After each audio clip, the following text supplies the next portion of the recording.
Finally सरकार की तरफ से वो खुशखबरी आ गई कि भाई नीट का एग्ज़ाम जो लीक हुआ था वो दोबारा होगा, बच्चों को फॉर्म भरने के पैसे भी दिए जाएंगे, आने जाने के पैसे भी दिए जाएंगे, सब कुछ हो गया। क्या इससे मेन समस्या का समाधान हो गया? जी नहीं। और मेन समस्या क्या है? मेन समस्या पेपर आउट होना नहीं है, मेन समस्या है कि बच्चों की एजुकेशन की गिरती हुई जो क्वालिटी है ना, वो बुरी से बुरी एजुकेशन का यहाँ मापदंड निकल कर आ रहा है। मैं डेटा लेकर आया हूँ नेशनल टेस्टिंग एजेंसी का, 22 लाख बच्चों ने रजिस्टर किया था, 12 लाख बच्चे केवल क्वालिफाई कर पाए, जैसे सैनिक स्कूल के एग्जाम में होता है। 1.5 लाख के करीब बच्चे पेपर देते हैं और उसमें से ज़्यादातर के बुरे नंबर आते हैं निकल कर, बुरे से बुरे, ठीक है, 150 भी नहीं निकल कर आते, वही यहाँ पर कहानी है। तो 10 लाख बच्चे तो ऐसे निकल कर आए जिनको कुछ नहीं आता था, जो 144 नंबर भी नहीं लेकर आए 720 में से, ठीक है, एमसीक्यू फॉर्मेट का पेपर था। तो उनका तो डॉक्टर बनने तो छोड़ो, वो तो क्या ही बनते, उसको तो अलग कर दो। 10 लाख तो ऐसे ही निकल गए। और इन 10 लाख का जिम्मेदार कौन है भाई? मुझे तो लगता है पेरेंट्स है। आज की डेट में तो सब कुछ है, आज की डेट में पढ़ाने के पैसे भी नहीं लगते, यूट्यूब से फ्री में पढ़ सकता है बच्चा। लेकिन पेरेंट कहीं है, बच्चा कहीं है, तो 10 लाख तो ये निकल आए। जो थोड़े बहुत सीरियस थे, रील का ज्ञान लिए घूम रहे थे, उनकी कहानी सुनो क्या है।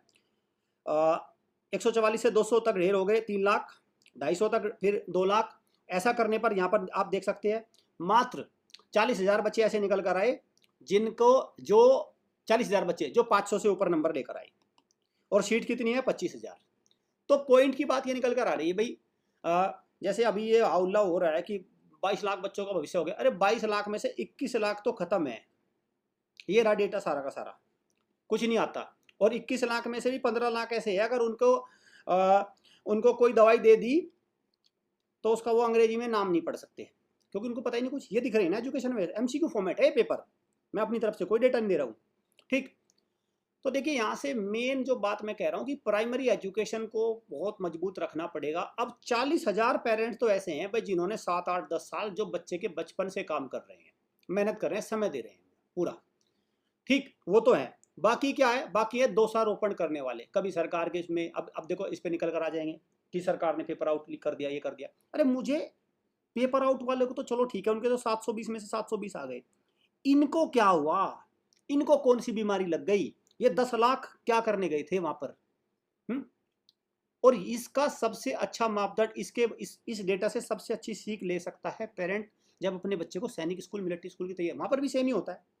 जैसे ही 300 में से 150 नंबर आए, दुम दबा के भागता है, नीट कराऊंगा, ठीक। जैसे ये सैनिक स्कूल कराता है, ऐसे ही हो रहे वो नीट कराता है, फिर ऐसे ही जेई कराता है, ऐसे ही एनडीए कराता है।